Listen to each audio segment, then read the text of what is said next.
మనిషి చనిపోయిన 24 గంటల తరువాత ఆత్మ ఇంటికి ఎందుకు వస్తుందో మీకు తెలుసా?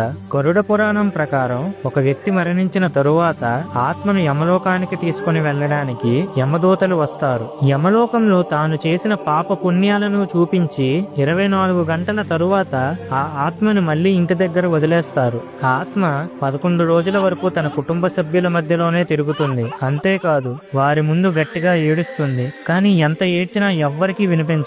ఆత్మ తన శరీరంలోకి వెళ్ళడానికి చాలా ప్రయత్నిస్తుంది, కానీ ఎంత ప్రయత్నించినా బాడీలోకి దూరలేదు. 11, 12వ రోజున ఆత్మకు పిండం పెడతారు. 13వ రోజు ఆత్మ తిరిగి యమలోకానికి బయలుదేరుతుంది. కానీ ఈ ప్రయాణం కనీసం 1 సంవత్సరం పాటు కొనసాగుతుంది. 11, 12వ రోజు పెట్టిన పిండాన్ని ఈ ప్రయాణంలో ఆత్మ భోజనంగా ఉపయోగించుకుంటుంది.